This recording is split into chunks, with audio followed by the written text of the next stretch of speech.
আপনারা কেন বাংলাদেশ নিয়ে আমাকে বারবার জিজ্ঞেস করেন বলুন তো? যা বলার তো আমি বলে দিয়েছি বিধানসভায়। আর কিছু, প্লিজ, কিছু ফেক ফেক ভিডিও চলছে। ভারত সরকার প্রতিনিধি পাঠিয়েছে, এটা তো ভারত সরকারের দেখার কথা, আমার তো দেখার কথা নয়। আমি তো শুনেছি ভিসা আরও বাড়ানো হয়েছে যাতে ওখান থেকে বেশি লোক এখানে আসতে পারে। তো আমাদের লোকেদের ফিরিয়ে আনার ব্যবস্থা করা হোক, এটা তো আমি অলরেডি বলেছি, যারা আসতে চায়।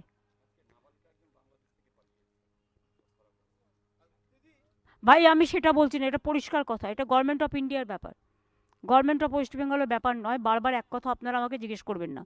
কেউ কেউ মিসলিড করে এটাকে সাম্প্রদায়িক দাঙ্গার পর্যায়ে নিয়ে যাচ্ছে, কিন্তু এটা তো নিশ্চয়ই আপনারা অ্যাপ্রিসিয়েট করবেন। এখানকার ইমাম অ্যাসোসিয়েশন, সব ইমামরা, বড় বড় ইমামরা একসাথে বলেছেন বাংলাদেশে মাইনরিটির ওপর যে অত্যাচার হচ্ছে আমরা তাদের নিন্দা করি, আমরা তাদের প্রোটেকশনের দাবি জানাই।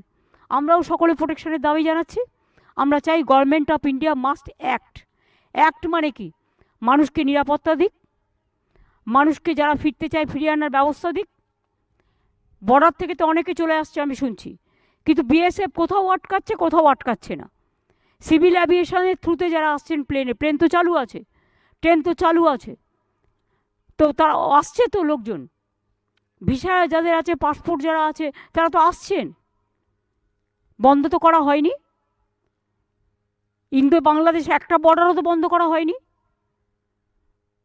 বন্ধ করলে তো ইনস্ট্রাকশনটা আমাদের কাছে থাকতো, আমাদের কাছে এ ধরনের কোনো ইনস্ট্রাকশন নেই। কাজেই টোটালটা গভর্নমেন্ট অফ ইন্ডিয়ার ব্যাপার। আমরা শুধু চাই তারা আমাদের মাইনরিটিসদের রক্ষা করুক। মেজরিটিরা যেমন মাইনরিটিসদের রক্ষা করে, সব জায়গায় নিয়ম হচ্ছে মেজরিটিদের দায়িত্ব মাইনরিটিসদের রক্ষা করা।